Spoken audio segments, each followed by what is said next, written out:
Hi everyone, so I've literally let my hair down for this review as this is a hot off the cuff take of my latest fantasy read, Nora Roberts' Awakening.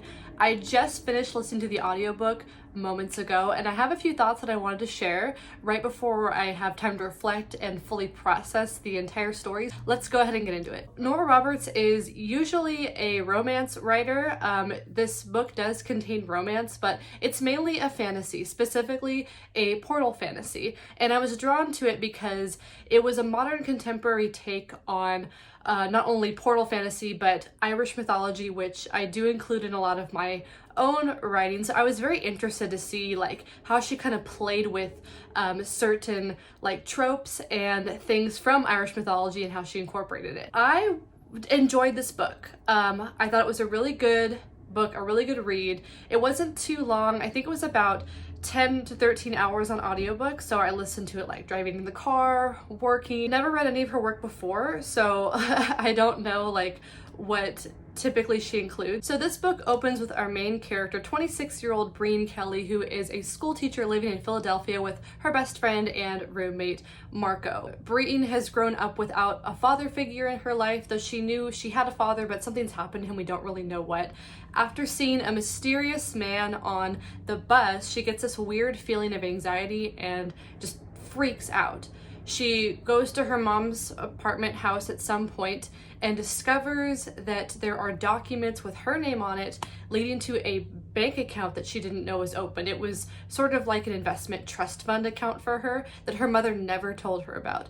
And her mother was always very pushy. We get the sense of this throughout the book. She drove her to become a teacher, get her degree. Now Breen has regret and like all this debt and is now in a career that she never wanted in the first place. And then to find out that years and years later, Breen's father has actually been putting money into this investment account from afar. So she's really confused. She doesn't know where her dad is, and she sets off to find him after figuring out that she has amassed quite a bit of wealth over the time. She quits her job, plans to go to Ireland to find more about her father because her family is from Ireland, and there is where there is where our story starts. So she is hesitant at first, but her best friend pushes her, and she in fact takes him with her for the first few weeks, and then later on he leaves her to kind of discover her legacy on her own. But what Marco doesn't know is that Breen discovers after he's left that she is part of the Fae, or the fairy people, the Side, I don't know if I'm pronouncing that right. She belongs essentially half to our world and half to this other worldly tribe. And if you've read any Irish mythology, this is a very interesting little take on that. I need to check some of the references. I feel like that she does take a lot of liberties with the lore. For example, there is the place that they are in is called Tailov, I think, and I think it's a reference to Tir na Nog, or the land of the young, which is a very old Irish tale. And then we have like the Taoiseach, which I don't really know that much about, but in this world it's essentially a person that rises up to become leader after going through some sort of ritual, which involves diving to the bottom of the lake and pulling out a sword, as the sword like kind of chooses the person chooses the sword. It kind of reminded me of Harry Potter, like in the Goblet of Fire, when Harry Potter goes, in the movie, when Harry Potter goes into the lake and sees all of the sirens and then comes out with, you know, Hermione and Ron. I've read Irish mythology and Irish folklore, and I would like to go back and kind of do some research and look into other books that may involve these aspects. So I'm not sure at this moment like what were liberties taken, because there were a lot of references made to like, you know, Sishide, the Fae, which would be like banshees and other fairy creatures. There were fairies talked about, I believe. My final thoughts on this book, because I don't want this to be too long of a review, is that I enjoyed it. I feel like the world building in Tailov was very good. It was very magical feeling. It was touching to see how Breen discovered her family and her lineage, and she does meet a man and falls in love. There isn't like a ton of romance in this book, so if you're not a romance reader, that's fine. I'm not sure what kind of a romance writer that Nora Roberts is, since like I said, this is my first book by her. There are some scenes that are a little, they're pretty adult. There's not that many, there's a few.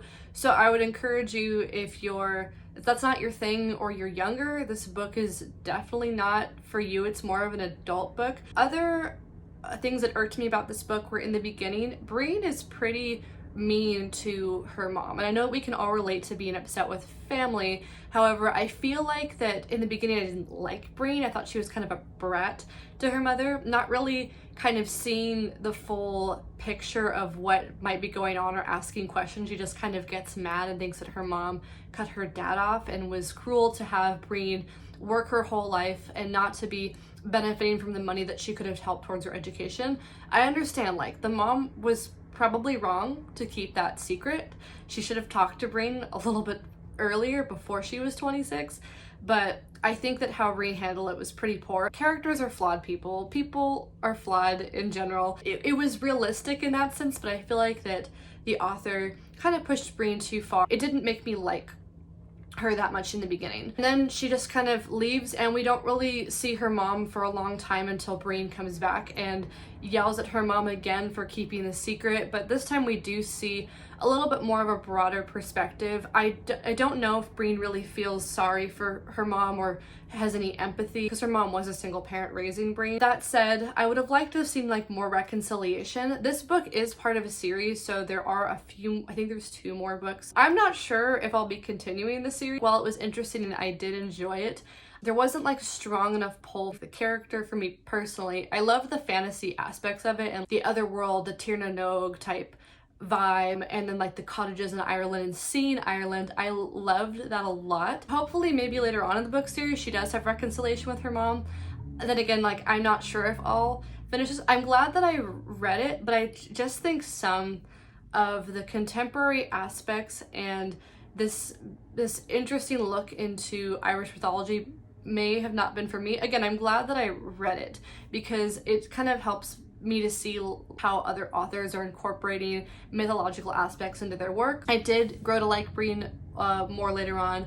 I think her friendship with Marco is precious. He's a platonic male figure in her life that really cares for her, and they have a deep connection, and it shows. That was one of my favorite parts of the book. I wish we would have seen more of her mom's side. I wanted her to have that reconciliation, but I keep saying this again, maybe later on she and her mom will reconcile and, you know, come together and, you know, mourn the loss of her father. If you're not into like jumping between 2 worlds, this may not be for you. I would have liked to have seen maybe more concrete things surrounding like Tir na Nog, or sorry, Taylor, the other world. Because in the legend of Tir na Nog, if you're a person, you go there for a few days, it's really a few years of your life. I know that that's not what this was about. The fantasy, like, you don't have to stick strictly to mythology, but because there were so many references to it, I would have liked to see like more of these things, but that's kind of also what I'm interested in. Maybe later I'll return to this series. Nora Roberts may not be the author for me because the book wasn't